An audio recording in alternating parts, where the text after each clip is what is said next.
ಕನ್ನಡ ನಾಡು ಕಂಡ ಅಪರೂಪದ ಅರಸರಲ್ಲಿ ಮುಮ್ಮಡಿ ಕೃಷ್ಣರಾಜ ಒಡೆಯರವರು ಒಬ್ಬರು. ಅರಸರೆಂದರೆ ಆಡಳಿತಕ್ಕೆ, ತಮ್ಮ ರಾಜ್ಯಭಾರ, ಅಭಿವೃದ್ಧಿಗಳಿಗೆ ಹೆಸರುವಾಸಿಯಾದವರು. ಮುಮ್ಮಡಿ ಕೃಷ್ಣರಾಜ ಒಡೆಯರವರು ಆಡಳಿತ ಅಭಿವೃದ್ಧಿಯ ಜೊತೆಗೆ ಸಾಹಿತ್ಯ ಕ್ಷೇತ್ರಕ್ಕೂ ಇವರು ನೀಡಿದ ಪ್ರೋತ್ಸಾಹ ಮತ್ತು ಮುಮ್ಮಡಿ ಅವರು ಸ್ವತಃ ಕವಿಗಳಾಗಿದ್ದ ಕಾರಣ ಮೈಸೂರು ಸಂಸ್ಥಾನದಲ್ಲಿ ಇವರ ಕಾಲದಲ್ಲಿ ಸಾಹಿತ್ಯ ಕ್ಷೇತ್ರದಲ್ಲಿ ದೊಡ್ಡ ಕೃಷಿಯೇ ಆಗುವುದಕ್ಕೆ ಇವರು ಕಾರಣಕರ್ತರಾಗಿದ್ದರು. ಮುಮ್ಮಡಿ ಕೃಷ್ಣರಾಜ ಒಡೆಯರವರು ತಮ್ಮ ಸುದೀರ್ಘ 68 ವರ್ಷಗಳ ಆಡಳಿತದಲ್ಲಿ ಸಾಹಿತ್ಯ ಪೋಷಕರಾಗಿದ್ದರು. ಜೊತೆಗೆ ಕಲೆ, ಶಿಕ್ಷಣದ ಮಹಾನ್ ಪೋಷಕರಾಗಿದ್ದರು. ಆದ್ದರಿಂದಲೇ ಇವರ ಕಾಲದಲ್ಲಿ ಮೈಸೂರು ರಾಜ್ಯವನ್ನ ಸಾಂಸ್ಕೃತಿಕವಾಗಿ ಉತ್ತುಂಗಕ್ಕೆ ಕೊಂಡೊಯ್ದರು.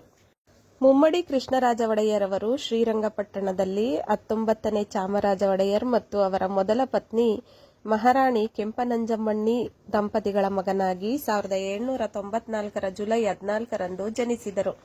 ಮುಮ್ಮಡಿ ಕೃಷ್ಣರಾಜ ಒಡೆಯರವರು ಹುಟ್ಟಿದ್ದ ಸಂದರ್ಭದಲ್ಲಿ ಮೈಸೂರು ಸಂಸ್ಥಾನದಲ್ಲಿ ಸಂದಿಗ್ಧ ಪರಿಸ್ಥಿತಿ ಇತ್ತು. ಕಾರಣ, ಆ ಸಂದರ್ಭದಲ್ಲಿ ಮೈಸೂರು ಸಂಸ್ಥಾನವನ್ನ ಟಿಪ್ಪು ಆಳುತ್ತಿದ್ದನು.